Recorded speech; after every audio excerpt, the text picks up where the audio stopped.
काफी साल पुरानी बात है। मैं एक दोस्त के साथ बैठा था। वो काफी परेशान था। He was going through a very rough patch in life. मुझसे बोला, यार कहीं ड्राइव पर चलें, थोड़ा मन हल्का हो जाएगा। हम कार में बैठे और शिमला सोलन हाईवे पर निकल गए। अभी करीब 15 किलोमीटर गए थे कि एक जगह उसने कार स्लो की और सड़क की एक साइड मोड़ पर रेलवे ट्रैक किनारे पार्क कर दी। वो बोला, ऊपर बाबा बालकनाथ जी का मंदिर है, चलकर माथा टेककर वहीं कुछ देर बैठे। आई सेड जरूर चलते हैं। हम थोड़ी सी ट्रैकिंग करके ऊपर मंदिर पहुंचे तो अच्छा लगा। बहुत अच्छा वातावरण था। कुछ रश भी था मंदिर में उस दिन। हमने माथा टेका और वहीं साइड में बेंच पर बैठने ही लगे थे। ये दोस्त बोला कि यार तू बैठ, मैं बाबा जी से मिलकर आता हूँ। एक्चुअली उस मंदिर में एक प्रसिद्ध अखाड़े के साधु बाबा मंगलगिरी जी का संन्यास आश्रम भी था। बहुत सुलझे हुए और खुशनुमा तबीयत के महापुरुष थे। अब तो कई साल पहले उन्होंने समाधि ले ली है, पर उस समय वो वहीं थे। मैंने दोस्त से बोला कि रुक, मैं भी आता हूँ।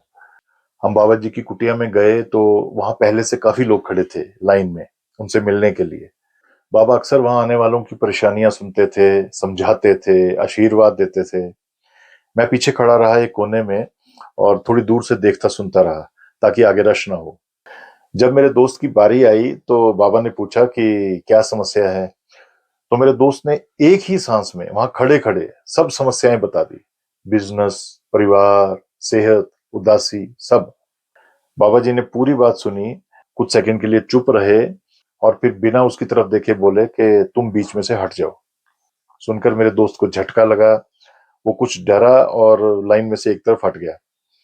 ये देखकर बाबा जी जोर जोर से हंस पड़े और उसको रोकते हुए बोले कि लाइन से हटने के लिए नहीं बोला मेरे बच्चे, तुझे समस्या के बीच से हट जाने को बोला है। वहां मौजूद सभी इंस्टिंक्टिवली हंस पड़े, पर हैरान भी हुए। दोस्त बोला, बाबा जी मैं समझा नहीं, समस्या के बीच से कैसे हट जाऊं। बाबा जी ने उसको और बाकी सभी को जो वहां खड़े थे सबको नीचे बैठने का इशारा किया और बोले, समझाता हूं, ध्यान से बैठकर सुनो, समझो। सब बैठ गए। फिर बाबा मेरे दोस्त से बोले, अच्छा बताओ तुम कौन हो। दोस्त बोला, जी मैं कैलाश हूं। वो बोले, बेटा मैंने तुम्हारा नाम, काम या वंश नहीं पूछा, ये बताओ तुम कौन हो। ये सुनकर वहां बैठे सभी निशब्द हो गए। बाबा बोले, अगर नाम शरीर तुम्हारे हैं तो वो तुम कौन हो जिसके ये हैं। वो कौन है जो यहां तुम्हारे शरीर में बैठा मुझे सुन देख रहा है, दृष्टा है। वो बोले, तुम्हारा जीवन असल में तुम्हारी फिल्म है जो शरीर में बैठे तुम देख रहे हो। फिल्म देखते देखते तुम इसमें खो जाते हो।